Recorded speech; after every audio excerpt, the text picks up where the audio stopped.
Welcome back, everybody. In this final video of the series, we're going to go over how to light our scene and render it out.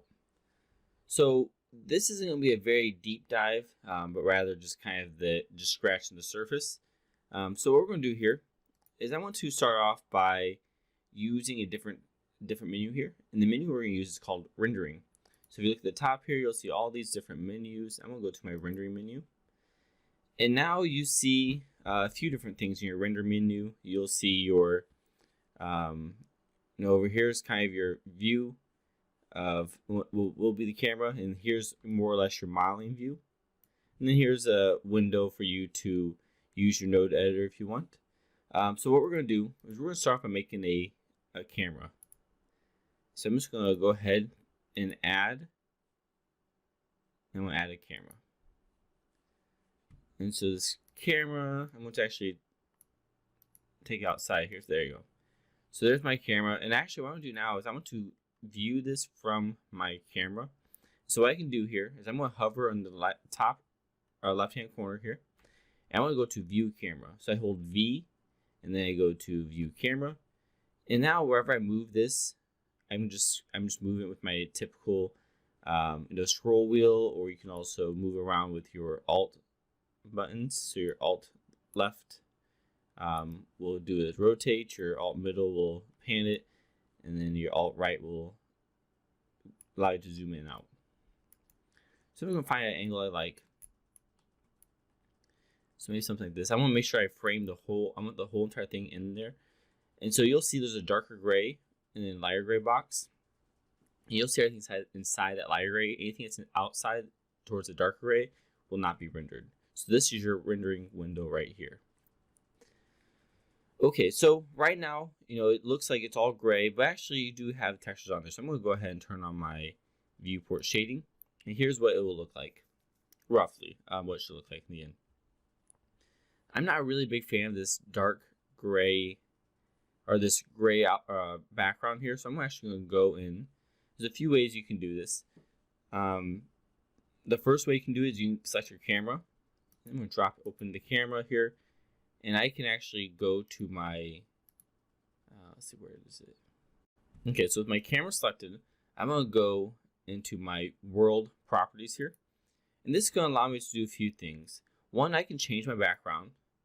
I can remove the background if I want there. I'm not sure if I want to remove it, but I might want to change the color. So I might change it to something like purple here. I think purple will look kind of nice for this background. I can make it a little darker if I want, make it a little lighter. So I can have a little bit of control there. You can also control the strength. So this is how much light there is in that background. So I'm going to put something just back to 1, and then we'll change the colors a little deeper. There you go. I think this is a pretty nice color there. And then also I'm going to turn off my ambient occlusion. So what ambient occlusion is going to do here is it's going to really brighten my scene up. And I really don't want to have ambient occlusion affect my brightness. So I'm going to turn it off. And as you see there, now it's much darker. And that's okay, because I'm going to light it up with my, I'd rather light it up with my lights than have my ambient occlusion light up too much. Okay. So now if you want to, you can turn on your ambient occlusion and you can just leave it as is and render it like this, and that's fine. The only thing I don't like about this is my shadows. I don't really have much control over what the shadows look like. Also, the lighting is just all default scene lighting, which doesn't look bad, but also I might want to have a little more control on that. So I'm going to turn off my ambient occlusion. And now what I'm going to do is I'm going to add in my first light. So I'm going to go into my viewport over on the right hand side. And we'll go add, and we'll go light. And we'll start off with I think I'll start off with area light. So with the area light, it's just a plane that projects light straight out. So I'm going to start to move this up a little bit. And as you see, as I'm moving it up, you also see it's affecting the lighting on the left-hand side. So I want to rotate this a little bit. I want this to actually point kind of straight at it.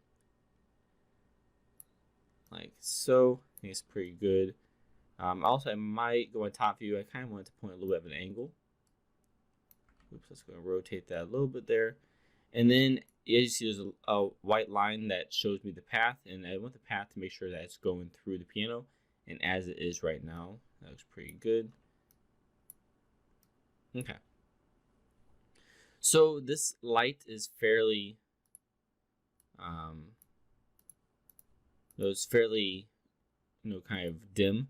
So what I'm going to do is I'm going to select the light here, and I'm going to go into the object data properties, and it should be a green light bulb icon on your right hand side. And from here, I can adjust a few things. I can adjust the color. I can adjust how strong the light is. I can adjust the shape, the size, whether or not cast shadows. So I'm going to start off by just adjusting the power. I want to move this power up until it's lighting my scene pretty well. And so I'm just clicking and dragging up. I think it's starting to get there, maybe a little bit more. There you go. So now I'm going to adjust the color. I want this color to be a little bit of a warm color, so I'm going to go towards kind of the red-orange family. It doesn't have to be too intense, just something subtle. I think that's pretty good there. And another thing too is you'll see the shadows. If you have the shadow down really small, that means it's a really tiny light. And the smaller the light is, the harsher those shadows are. So you might want a really harsh shadow. In my case, I don't want a really harsh shadow. I want something a little bit softer on the ends. As you see, the bigger the size of the light, the softer that shadow becomes. And now if I were to make it really big, it'll just kind of be too big and everything will be all kind of muddy and blended together. So I probably want something between maybe 0.5 and 1.5. So I might just go, maybe like 0.75 is pretty good for me. I kind of like how those shadows look there. So I'm happy with that. So now, and I think that looks pretty good. But now the only problem I have with this is the rest of it's really dark. So what we just used there was called a key light. That's kind of our main focus light. And next thing we want to use what's called a fill light. And this fill light just kind of lights the scene up in general. So I'm going to create another new light here. I'm going to go to point. This time I'm just going to make it a point light. And I want to move this point light up. I want to move it out. And I kind of want it to, so I want this to fill the scene. So I want it to go kind of towards where my area is a little darker. So as you can see, my area is darker on that side. So therefore, I want to light that side a little better. I think right here is pretty good. All right, so now with this one, I'm going to again I want to move the power up. And the higher it becomes, you'll see the brighter that left side becomes. Now, I don't want it to be like awkwardly bright. I just want to add some more light there. I might be able to turn off the shadows, and I turn off the shadows to prevent. So see how we have a shadow coming on right over here? I don't really want that. I just want to simply fill the scene a little bit more. So I might even pull this light a little further away and then make it a little brighter. So we don't get that kind of awkward light coming in. So there you go. Now this is starting to get a little bit too bright. And it's also really awkward because it's white. So we have a warm tone on the right hand side, kind of casting in the piano from this way. So now what we want to do, with that warm tone coming from this direction, we want to fill the light from this direction, but also we want it to be a little bit of a contrasting color, so maybe something a little cooler. So I'm going to change that color from that warm, or from that very neutral. I'm going to change it to a more blue, or maybe something purple. I don't know, something like that. So I want to just kind of have this subtle blue tone, just kind of neutralize it. And so now we have this bright orange light, this soft blue light, and I want to add one more light here. And this light's going to be called my rim light, and this is kind of the background light. So I'm going to use another, in this case I'll use another area light will be fine. I just duplicate that with Control D. I'm just going to move this towards the back. And I want this to come from the back side. And this is going to just help kind of, again, light my scene just a little bit better. So now I'm going to go to my left side. So make sure this is coming through the piano. So something like that. So this kind of thing is almost like maybe perhaps you can also kind of visualize this as being perhaps a light that's coming from a window. But so you see how much darker it is with it and without it. It's not a big difference, but it does add a little bit to it. I'm also going to turn off my cast shadows. I don't really want a shadow from there, but I do want it to be giving a little extra light. And I want this light to be also something kind of bluish. And now looking, I might want this to be a little bit brighter. My main key light be a little brighter. Okay, so now if you look over here, you'll see on my left hand side, I have this piano that is starting to kind of take life with the lighting. Now, one thing I'm not really crazy about is how dim it is on top, because I put a lot of work into the top portion. So I want that texture to be seen a little better. So I'm going to adjust the angle. And then what I want to do is I'm going to just go ahead and add in a additional light here. I want this light to be filling or kind of making the top part a little brighter. Now I don't want it to be that bright, so I'm going to change it to something like 200 in this case. And I'm also going to change the light to something warm. And I also want the radius to be a little bigger, just so it's not so harsh of a light. So I'm going to make the radius of that light maybe something like, let's see, I might make it something about 5 or maybe 2. I think it looks a little better. So now I can see the top of my piano a little better. I can see some of that hard work I put into it. And so I'm feeling a little happier with that. But with that being done, I think I might want to make this light a little brighter. Let's go ahead and move it up a little bit. There you go. Okay, so it's a lot of kind of back and forth here, as you can see. But I do think I have something here I'm pretty happy with. So now I'm happy with all my lighting, and I'm ready to move forward. What I can do next, I'm just going to grab these lights and we'll move them out here, just because I like to have all my lights. There you go. So all I'm going to do is I'm going to start to render it out. And rendering is really fairly simple. It will initially, there's so much rendering. I'm sure you could learn for hours, days upon end about how to render more efficiently. And rendering is a very tricky thing, but to get started, it's a fairly easy path to get started. So first thing you need, of course, you need a camera, and you want some lights here. And so what I'm going to do is I'm going to go to my rendering properties, and I want to choose from Eevee to Cycles. Make sure it's on Cycles. That's what we're going to be using. So Eevee is a little bit of a lighter rendering engine, but Cycles is a little heavier, which gives you a little bit better quality. So considering what we're doing, I think Cycles will be the better option, since we aren't rendering a whole lot. We're just rendering a single still image, so we'll be fine here. So if you go to sampling, you'll see your viewport samples currently set to 32 samples, and your render is set to 128.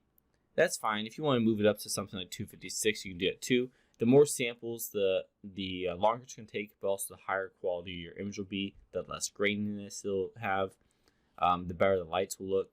So upping the render samples is going to give you a higher quality image.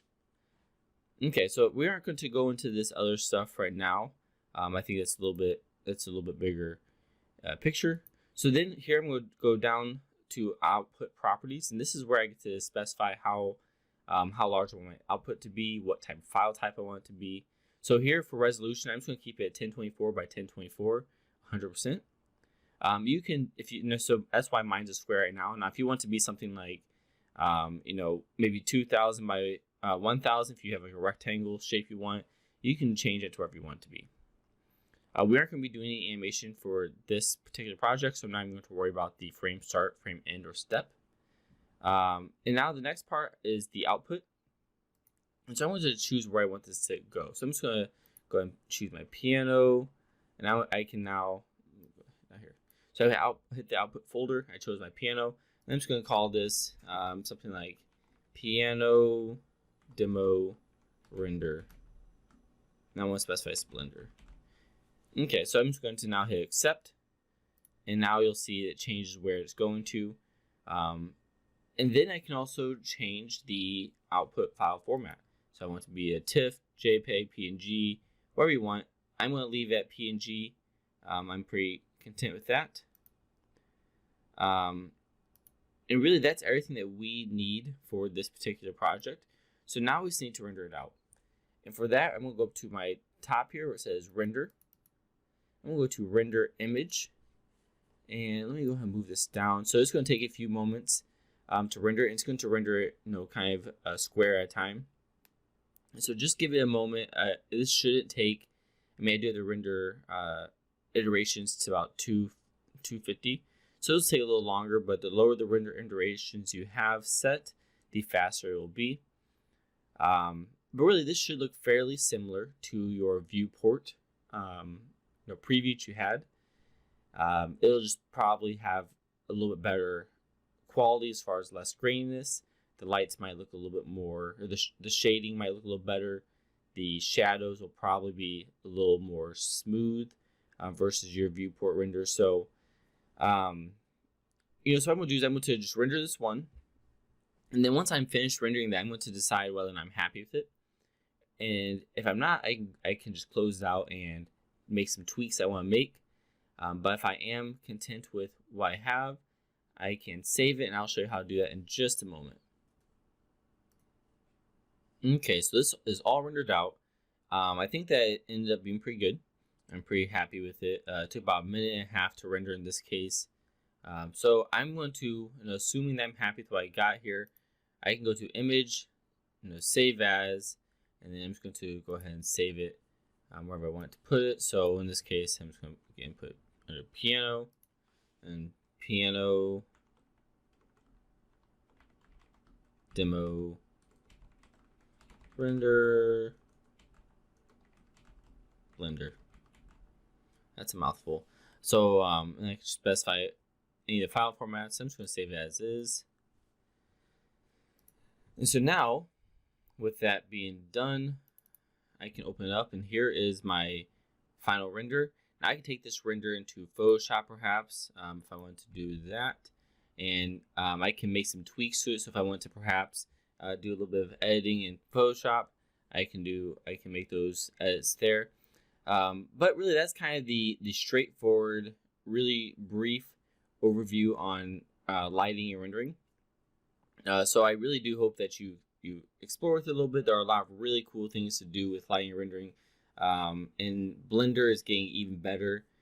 They recently just released their Cycles X, which is supposed to not only be a much higher quality render, but also it's a much faster render, like much faster. I mean, 30 minutes can be reduced down to a couple minutes at most.